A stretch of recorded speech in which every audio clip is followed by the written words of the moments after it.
Welcome to the Dr. Dad's podcast, where a naturopath and chiropractor come together each week to share lifestyle medicine, health advice, and inspiring interviews with some of the top experts in health and wellness, bringing you the latest in nutrition, exercise, ancient healing, toxins and detox, your microbiome, mindset, hormones, brain, and much more. Stay tuned. We're going to teach you how to experience growth daily. Let's rock it. All right, good afternoon, or I guess good morning, wherever you are, whenever you are listening to the podcast. This is another episode of the Dr. Dad's, and we're talking about how to supercharge your immune system. It's a very timely conversation when you say, Dr. David. How are you, man? Everyone's worried about that, what's that virus? The carnivore virus, the corona, the cerveza. Oh, yeah, the coronavirus, right?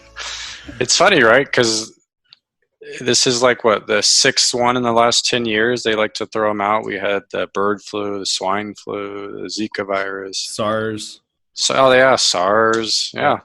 I kind of feel sometimes like the media just likes to get their ratings, and they like to really hit it home with just labeling one of these and then just like spread mass hysteria almost, because that's what's happening right now.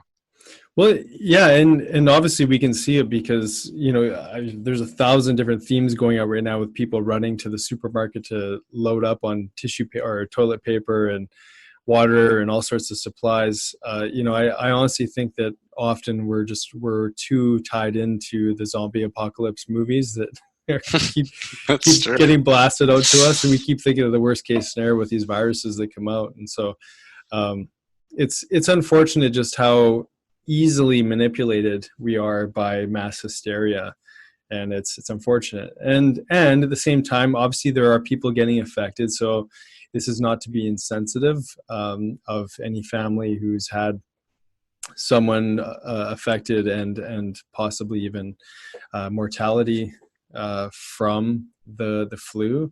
But I think before we dive any further, why don't we just sort of talk about just the basic reality of flu in general, and then sort of go from there. Let's hit it, man. So tell people, let's just speak a little bit about yearly we have different strains, right? And we can talk a little bit about vaccinations to some degree on what that approach is. I think that'd be good to share. And so what do they say? There's 3 strains they cover every year with the flu vaccine. 3 strains. I believe so. Yeah. Yeah, they pick 3, but they're guessing, right? It's a little bit of a guessing game. Yeah. But we always have these seasons of everyone gets worried about the flu, and I mean, it's crazy, man. Everywhere you go, they want to just inject you with the flu. Have you had your vaccination? Have you had your vaccination? And just real quick for our listeners, me and Nick, we're not going to give you these pro or anti-vaccine type things. This is really just trying to give the facts and look at some of the information here so that you better understand what may be better ways to arm yourself against these things, versus just following the herd and not really looking into it on your own. So yeah, man, everyone gets worried every year. A lot of people will run to the flu vaccine, and what they're doing basically is they're injecting a dead virus into their system to help build their immunity that way. And so can we talk real quick? Let's back up a little bit. What was the approach? You go back in history a little bit, and this was... Who is it that came up with this approach for the flu vaccine? I'm trying to remember. Oh, man. That's going back into the archives. I don't remember. So the reason I'm bringing that up is because I do remember that there's 2 ways that we can look at our body's ways of building its immunity versus these things. That's kind of what I wanted to talk about. Yeah, well, I think that's great. So there's innate immune function, and then there's acquired. So innate is basically, you get an exposure through one of your, orifices, respiratory passageways typically. So that'd be mouth, nose, any of the mucous membranes leading into the body. And then the body's white blood cell lymphocytes start to target that antigen, which would be a protein from, say, a virus, bacteria, whatever. And it starts to create, eventually, once it clears the pathogen, it starts to create memory cells. They're called T lymphocytes, or memory cells, that remember how to deal with that particular immune upset. So that's called an innate immune response, where typically people have lifelong immunity. Now, an acquired immune response is something like the vaccine, where it's being transmitted through, typically not through the oral passageways. It's usually given by injection, and it's causing an immediate reaction within the body. Unfortunately, it's not leaving any sort of memory for that particular illness. And so basically it's more of a short-term solution for a particular virus or what have you. So those are the basic, just to keep it super simple, those are two immune mechanisms that we've got when dealing with foreign bodies in the system. So if we have a healthy immune system and we support this, most of the time I would be honestly say, like, I don't think the flu vaccine is necessarily needed. But for someone who maybe is immune compromised, that might be a completely other story. Because like you're saying, this short-term effect to protect them from something that could be life-threatening because of where their immune system state is, I could see the need for something like that.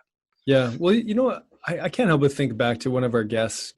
You're going to have to say his name. Gustavo is really cool. Osvaldo. Dr. Gaitan. Yeah, that's who it was. And he was so good about just breaking down the use of using when to use a drug or when not to.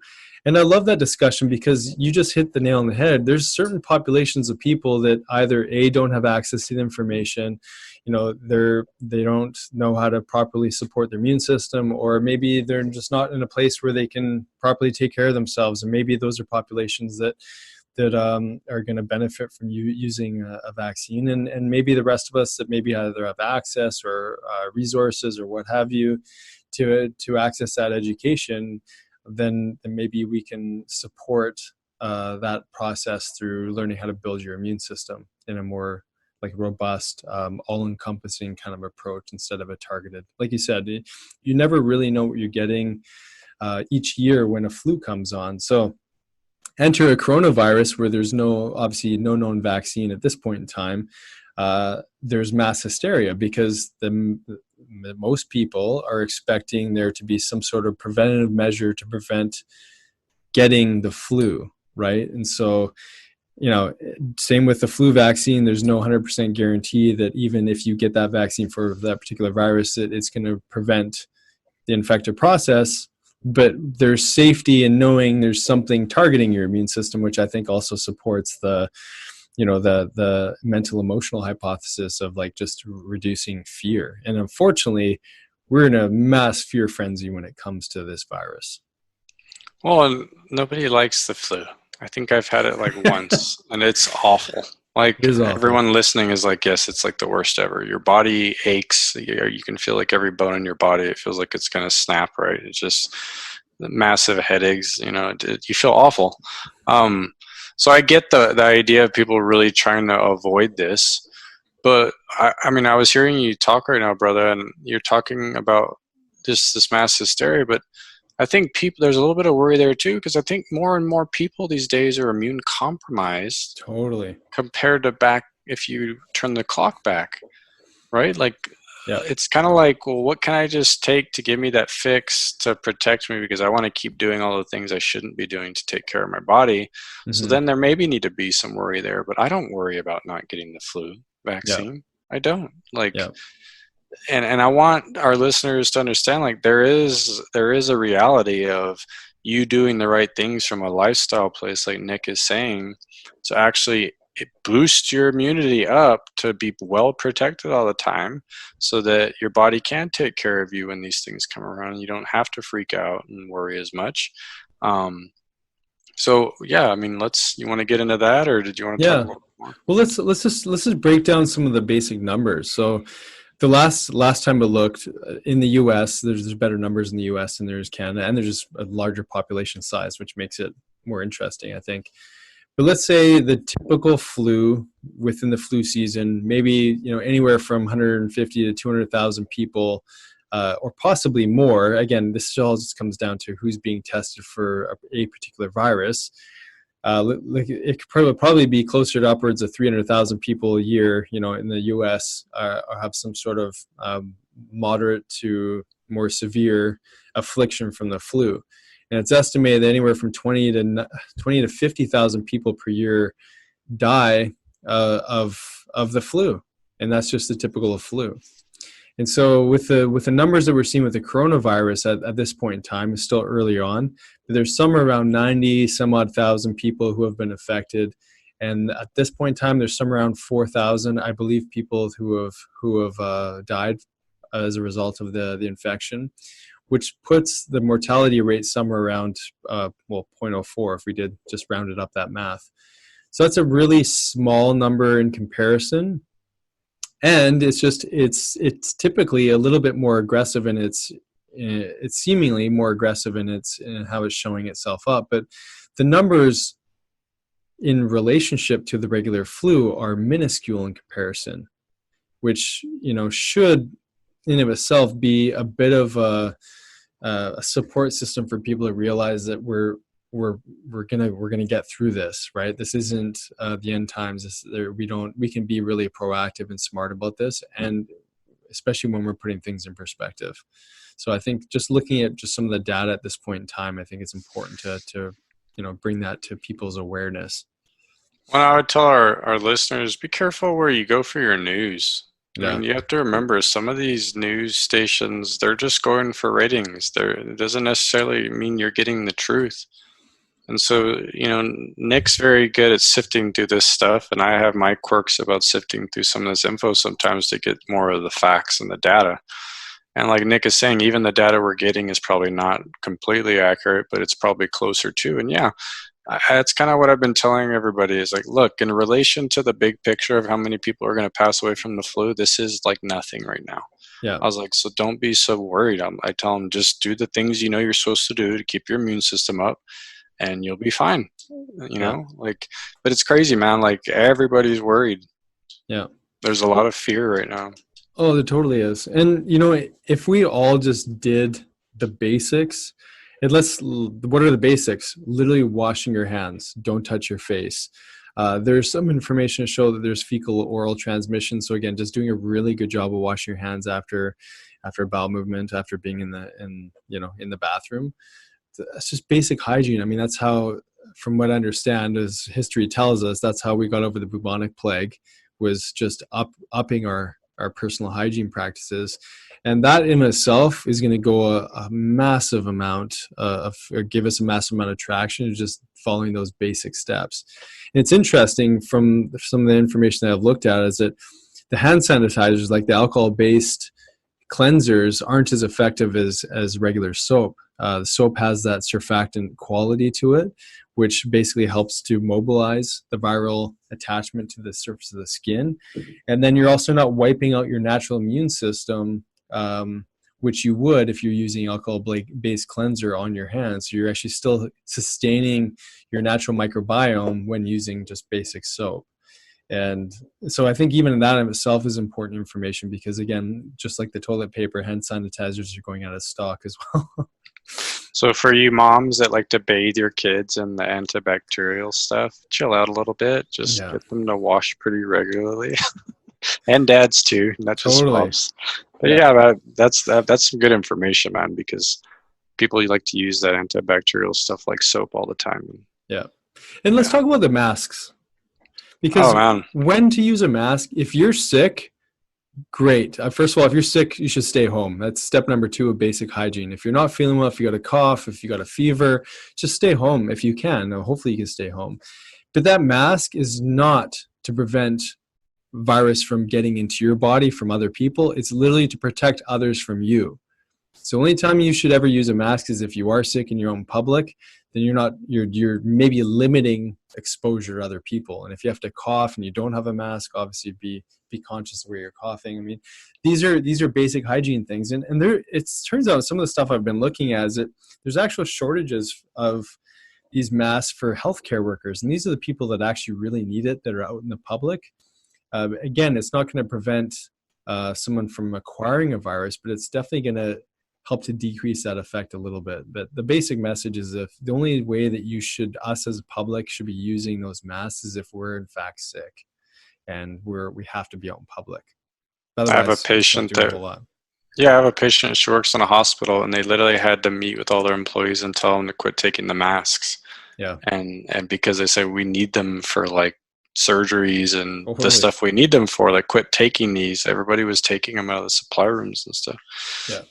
And that's the thing. Those ones that are used for healthcare workers, they're going to be more effective because they will I think they call it N95. They have small enough micropore in them that actually does decrease exposure if there's inhalants in the air that are nearby a healthcare worker. But those are the people that really need it. I was actually talking to a friend who works in the hospitals, and I was asking, well, what's the vibe like in our local hospitals? Like, are they freaking out like the media is? And he's kind of like, no, they're like, it's a non-issue at this point in time. I mean, they're just telling people to be proactive. It's kind of stuff that we're saying right now. But there's no mass hysteria even in our public hospitals. But it's interesting to hear that you had a healthcare worker that was actually concerned about just basic supplies for the people who are in these settings. Oh yeah, they're like, we need our masks. I think people were taking them home to their families and stuff. So yeah. And the more we talk about this, man, the more I'm just like, my gosh, like, are people just doing the essentials? You know what I mean? Like, there's this hysteria. I mean, it's funny to watch, but it's like you're saying, it's like watching a movie. Like the zombie apocalypse is coming. Close the hatches, and where's your breakout bags, and do you have your guns? Let's go, right? Totally. But we're not there, everybody. So relax. Just and to look at where it's affected the population the most. Like, it started in China, and according to the latest stuff that I looked at, it looks like they're doing a good job of containing it because the infected rates are actually dropping. So if we just looked at that, let's say this thing came out in the last 7-8 weeks or so, if the main source, like the epicenter of where this virus started, if they're starting to get better containment and numbers are dropping, that's this point in time that we're recording this podcast, but that's amazing news. And when I looked on the WHO website the other night too, they were kind of saying that listen, this is not going to be much different than some of the other things you mentioned at the beginning, the Ebola virus, the Zika virus.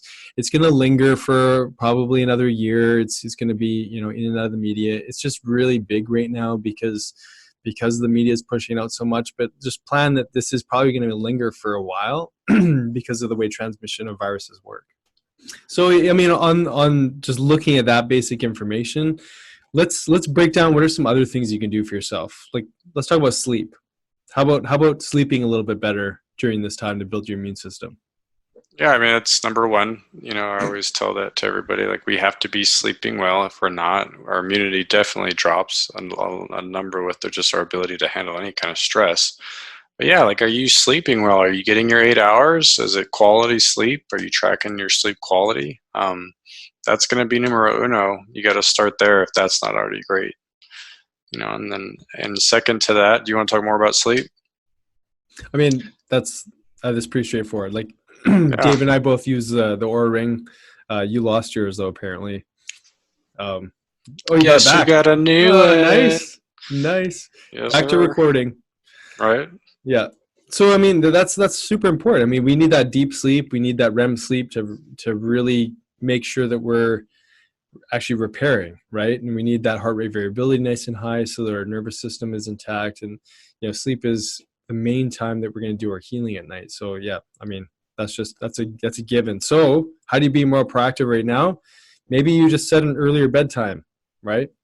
Just get consistent with that. Yeah, I was talking to a patient about that today. I think that's a good place for anybody to start if we're not getting great sleep, is how consistent are you with what time you go down and what time you get up? Because if that's not there, there is no rhythm. You're not going to be able to create a rhythm for your body, and your body needs to sync in with a rhythm. And there's so many people that they're taking melatonin and they're taking all these different sleep formulas. And then you look at their consistency of when they go to bed and what they're doing before bed, and they're all over the place. Yeah. And it's like, just be consistent. Start winding it down an hour before bed. Get off your electronics, Get in more into that mindful state of being, of journaling, or, I tell people to use those little coloring books, or, there's all these different things you can do to wind down, but then just get the rhythm going by the same time every night and the same time every morning. Mm-hmm. And if you just do that and are consistent, you'll see changes with that over time. Yeah. Yeah. I mean, the body likes that rhythm, right? It likes, the circadian clock, whether we want to believe it or not, we're totally tied to the sun moon cycles. And so our body is naturally, inherently, innately wants that same rhythm to happen. So I love that you said that. And we have to allow it, right? So many times we're the ones in causing that interference, basically, from taking place. Yeah. So yeah, you got to be consistent, because I've cleaned up everything on a lot of my patients to help them sleep better, and I'm telling them, like, there's no issues internally anymore. This is an issue of you not being consistent with what time you go to bed. Totally. So, but the zombie apocalypse movies are on on Netflix at night, so that's true, right? It starts to, there's all what Clarissa, they call them the owls, and then I'm the morning lark. right. So yeah, but yeah, just be consistent. Just have that bedtime, and it'll make big changes. So that's sleep hygiene. What about food hygiene? Oh yeah, man. Well, I would say that's definitely number 2, right? We've got to be eating right. And the main culprit, I'll tell you right off the bat, that's numero uno for diet, is stay away from sugar. Mm-hmm. Sugar downregulates your immune system. What is it like? It knocks it down to like 33% or something like that of its normal function when you eat sugar, and then it lasts for hours right after you eat the sugar. So sugar is a big culprit. So if that's a regular part of your diet, even if it's from fruit, everybody the ones I call them my fruit exchangers. They're like, oh no, I eat healthy. I'm like, you don't need any sugar. No. And then you talk to them and they have like a ton of fruit every single day. I have bananas and pineapple and mango and dried apples fruit too, right? Oh yeah. Even worse. Yeah. Sugar is sugar, everybody. Yes, it's better if it's coming from a natural source, of course. But at the end of the day, it's still sugar. And if you're slamming a ton of fruit every day, you are lowering your immune system a little bit. So we got to start there for sure. Yep. And then, so what else? I mean, I usually tell people avoid the mucus forming foods right now too, like dairy, bananas, wheat and gluten, anything that's going to really make your body sticky and make that lymphatic a little bit more difficult to move. And anyone, of course, with food sensitivities. I mean, good time to really hunker down and avoid those food triggers. Well, it's so funny as we're saying these are all just things that we know drive inflammation in our system, right? They all cause a lot of gut irritation, and they all drive inflammation in the system. And so you get that gut inflamed, everybody, and you're going to have that systemic inflammation, and then the whole system starts to basically downregulate. Yeah. And you're losing resources basically for your body's ability to go in and do its job. Yeah, totally. Anything else we want to say on food nutrition? Maybe we gotta talk about fasting. We gotta drop a fasting bomb here. Let's lump that in. Go ahead. So you need time away from food, just like you need time to sleep at night, and you can build off that fasting window when you're not eating at night through your nighttime sleep, and then just delay your break fast a little bit longer so that you're supporting a longer window of time where your body can just rebuild its immune system.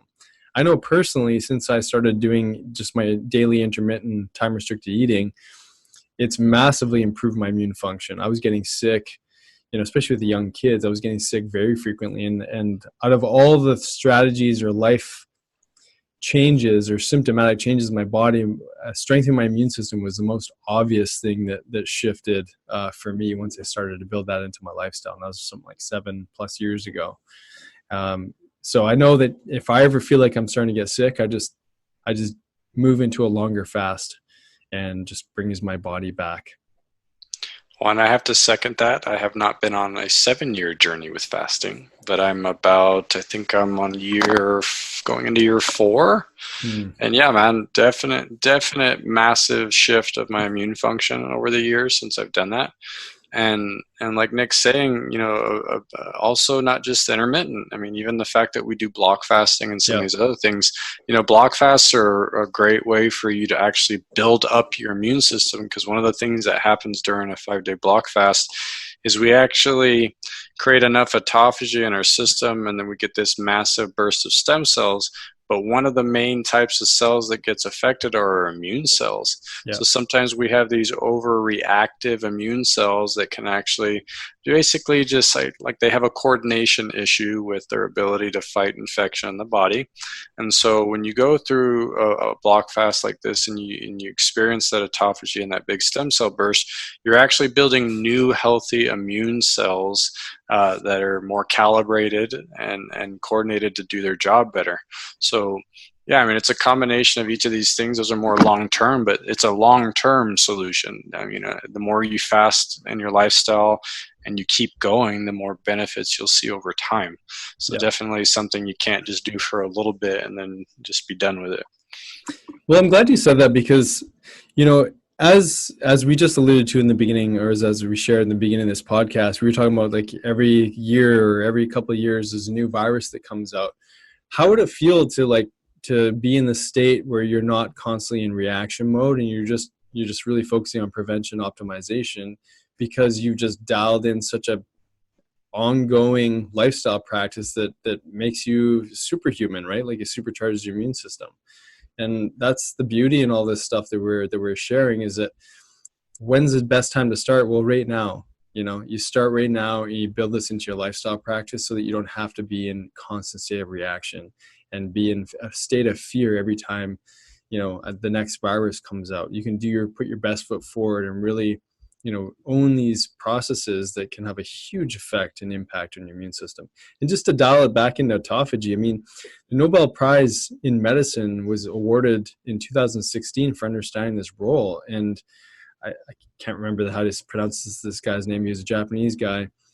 But basically, they found that this autophagy process was actually helping to clear out infections. So viruses, parasites, bacteria, etc. So autophagy also means, you know, cellular cleanup of our own inflamed, damaged tissue, but also that of foreign bodies that shouldn't be there. So you want to exercise this muscle and this metabolic processing that's innate in all of us, you know, going back to the innate immune system. This is a big part of it. Well, I mean, outside of the US, a lot of people are doing this, but I mean, they almost, you know, in the US, it's almost become this new fad, right? But I always tell people, like, this is nothing new. Like, we've been in excess for so long, we forgot that this is what it's built into what we're supposed to do. And like Nick is saying, I'm glad you said the whole working that muscle. Like, you got to take it in strides, everybody. So if you've tried it and you gave up, I really invite you to go back to it, but just go slow and low. It's a marathon. It's not a sprint. And over time, you do create more adaptation. It gets easier to do, and you find more of a rhythm with the variation of what you do. But like Nick's saying, I mean, long-term benefits of doing this just innate practice that maximizes expression of what we are as human beings, it has to be done regularly to get the benefit. And like you're saying, then there's a big ripple effect too. I mean, we're talking about just big things of just being able to avoid the flu, but I mean, I was just talking to a patient today. A lot of her allergies have gone away just from boosting her immune system through improving her gut health. So we were talking today about how much better her gut was, and she's like, yeah, like I don't have watery eyes anymore and itchy throat, and my nose doesn't run me. Like she's seeing all these things, and she's like, usually this time of year I'd be struggling because it's windy and all the pollen's starting to blow. But I mean, you're going to get the ripple effect of across the board of better immune health, and that just means you feel better more of the time, even when these seasons change and everything. Totally. Yeah, I love stories like that. I mean, and that's the reality, everyone, is that, you know, 70-80% or maybe more of your entire immune function is sitting in your GI system. It's called your gut-associated lymphatic tissue. And when you've got a constant confusion, stagnation, constipation, irritable bowel, you know, or more serious digestive symptoms, your immune system is in a state of compromise. You know, you've entered into that population of individuals with immune compromise when your digestive system is not working properly. And unfortunately, that's why so many people are susceptible to viruses, et cetera, and parasites and whatnot, and others aren't. I mean, there's some people that just have rock solid digestive function, and they're typically people that don't get sick as often. And that alone, I mean, everything you just spoke to is part of that mechanism for repairing immune function. So it's huge. Well, and then outside of the things we talked about staying away from and fasting, like Nick is saying, the other thing I would say is just eat real food. Mm-hmm. Like for the people that you're eating too much processed food or fast food, like you need to start making some big shifts there and start being more consistent with eating at home and cooking your meals and eating real food and high quality sources, organic, non-GMO, like, you know, like all that stuff. But you got to get to a place where you're feeding your body what it needs. Yeah. So I mean, we could keep going on food. There's a few more things to talk about. I think the next thing that people are probably wondering is, well, what do you take? What's a supplementation, like support complex? So why don't we each share some of our basic things that we feel would be helpful for people in prevention? Awesome. Go ahead, brother. Okay, so I'm going to start with the basics. Excuse me. Vitamin C is a no-brainer. I mean, we can be taking a regular supportive dose, 1,000 milligrams every few hours, just to support basic immune function. We know this is great for viruses. If someone has access to doing intravenous IV vitamin C, great. And they're actually using this in China. They're using IV vitamin C therapy. They're using just oral vitamin C as part of their strategies to help mitigate some of the ongoing infections. So vitamin C is a no-brainer. And the funny thing is that when you're sick, your gut becomes more permeable to vitamin C. It knows it needs to extract more out of the food you're taking. So taking a regular dose every couple hours can be a great strategy to keep that immune system strong. And I'll typically tell people like somewhere roughly around 10,000 milligrams a day, especially if you're not feeling well. Yeah. It's always a plus to do that, even when you're just sick, because you just feel less crappy when you're on a higher dose of vitamin C. Totally. And we should, David and I should say, you may be listening to this and we're not your specific doctor. So we're just giving general advice here. This is not to diagnose or therapeutically treat anybody. These are just typical suggestions that we would do for people and ones that we would do in ourselves. Sticking to the vitamin prescription or recommendations, vitamin A, not the carotenes, but the actual retinoic acids are more effective against viruses. So people can sometimes go upwards of 50 to 100,000 units in a short-term dosage strategy. So you can definitely increase your vitamin A for a week or two at a time. Vitamin D, of course, 5 to 10,000 units a day, especially during this time. I mean, those are just 3 basic vitamin nutrients that can be very, very helpful. And then of course there's zinc, which is another great one for that stabilizes with vitamin C really well and keeps that immune system strong. So those are simple ones that everyone could be supporting their body with just those basic nutrients. Well, and you'll see a lot of formulas. Just make sure you're buying from quality sources when you're looking for stuff like this. But there's a lot of formulas a lot of times where you can find some of these complexes for these things. So yeah, and a lot of times you'll find a good one, but you got to vary them. Don't take the same stuff all the time. Make sure there's some variation in that. Let's see what else outside of the vitamins, man. So olive leaf extract is actually a big thing that I typically recommend, as it works as a pretty good antiviral. And so that's typically when I muscle test and find viruses, sometimes I'll tell people, well, you can support it with this. And then colloidal silver would be another one. Yeah. Especially for the respiratory passageways. Yeah. Oh yeah. So those would be 2 other ones that I would probably recommend on top of the high dose vitamin C and some of those other things. Mm-hmm. Yeah, there's a couple other herbs that we like to recommend for people. Andrographis is one that's great for upper respiratory. Astragalus is like more of a Chinese herb. What is a Chinese herb for strengthening immune and adrenal function? And then echinacea, of course, can be another great one. And what's another one? Elderberry. Elderberry is a great herbal support, especially for the lungs and cough. And these are some of these things are things that we take very regularly, or we definitely give the elderberry syrup to our kids.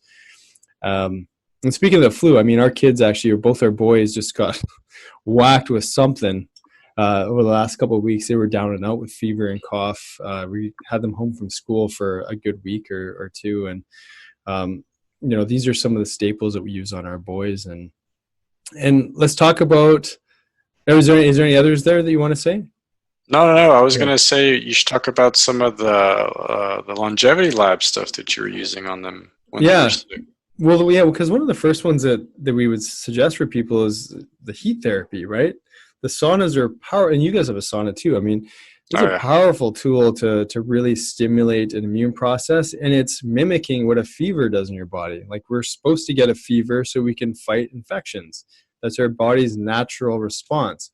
What are we doing here in typical therapeutic processes are stopping fevers. We're taking the ibuprofen, the Tylenol, whatever, to shut down fever, only to limit our body's immune system's natural response to fighting something off. I mean, it's unfortunate, but that's a reality. So sauna is a great way to have an external applied increased temperature. Oh, it's amazing. Anytime I start to just feel a little off, I go jump into my sauna. Yeah. But, absolutely. Like, we've forgotten that's a natural mechanism. Let your body do what it's designed to do. Yes, you need to monitor it and control it and make sure it's not getting high. But, like, everybody remember, like, these things are built in for a reason. Yeah. So that's a great one. I mean, we're so disconnected from our circadian clock. So red light therapy is an amazing tool for that as well.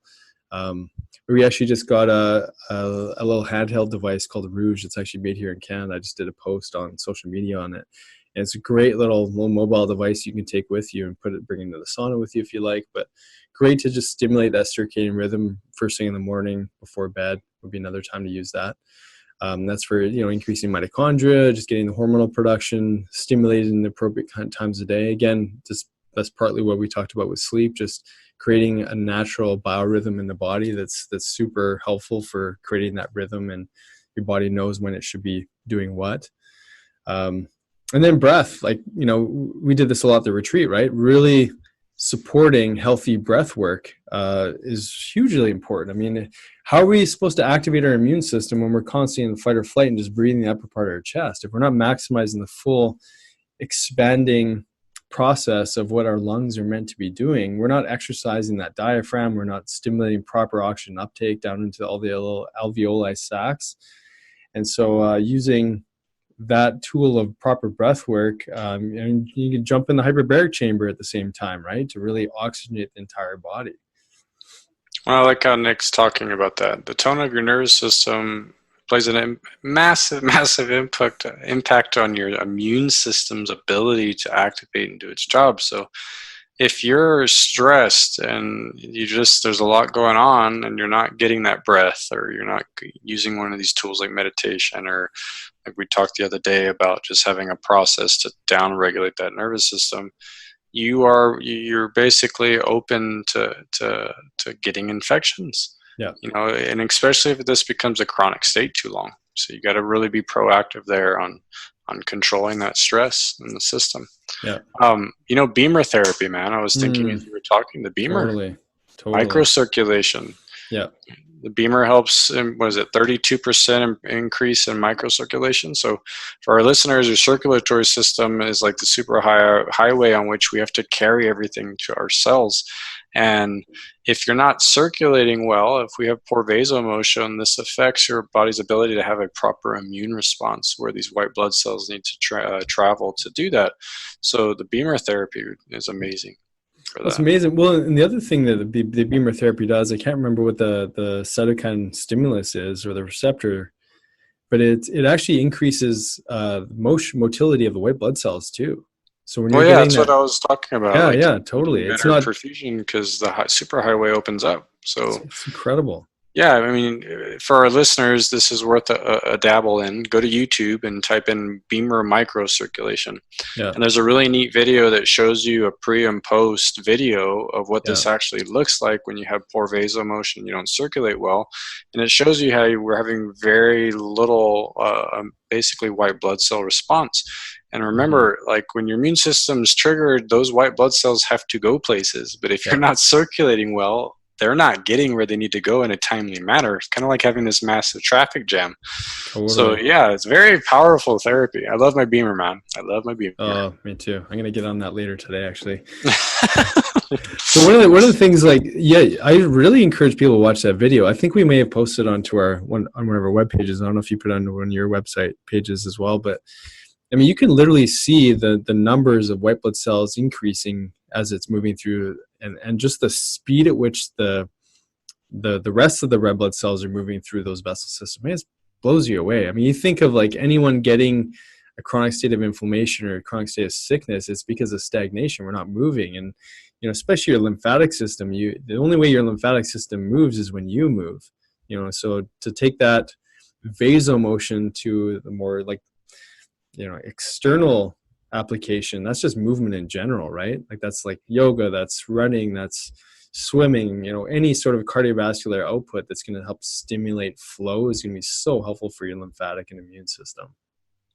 Oh, it's incredible. So check the video out, everybody. And maybe I'll post it on our Dr. Dad's page. Oh, that's a Facebook good idea. Page. Yeah. Let's do that. So, I mean, there's definitely a lot more things that one could do for the immune system. I think we've covered a lot of like the simple, the at-home things that people can take handle of. And basically, I think, where we can leave this is just sort of on a positive note. I think actually most of this has been positive. But that is, you are more powerful than you understand. And if we all just took a more ongoing, regular approach to building strength and immune function in our body, we could feel that we've got more control over our environment than what we realize, because we are more adaptable to our environment. This isn't about controlling outcomes, controlling media, what we're told, what kind of viruses we get exposed to, but it's really making your body more of an adaptable system so that you are stronger, more resilient when facing any type of adversity. Well, and I would say to our listeners, this would be I think the home play is have a gut check here for a second and really assess how healthy is your immune system right now. Mm-hmm. And be honest with yourself. And then think about maybe some things that we talked about today that you can actually start just implementing slowly. That might be fasting. That might be, hey, I'm going to cut some more sugar out of my diet. That may be I'm going to implement, a breathing practice. I mean, there's different things here. But these are tools, and just like anything, if we're not regularly using these tools, we don't get the benefit. So yeah, some good stuff today, man. Just these things need to be practiced, everybody. I can't stress that enough. That's it. Well, Dr. David Wardy, thank you again for another amazing conversation. Both of us are just loving, the chance to communicate back and forth on these different topics. And we're so grateful to everyone who tunes in and listens in and comments and shares. It's been such a fun ride, and we plan on continuing. This is part of our passion. This has been a blast, man. And for all of our listeners, Dr. Nick lost the beard. He shaved it for the love of his life. But he's looking good. I'm working on my longevity plan, so I feel younger and look younger without the beard. I like it. You got to put a video on the website so they can see. Awesome. Okay, love you, buddy. Take care. Love you, brother. We'll see you soon. Thanks for listening. If you enjoyed today's podcast, please be sure to subscribe to the Dr. Dads and share with your family and friends. You can also follow and interact with Dr. Nick and Dr. David on Facebook and Instagram for a daily dose of inspiration and the latest in health and wellness. Be well.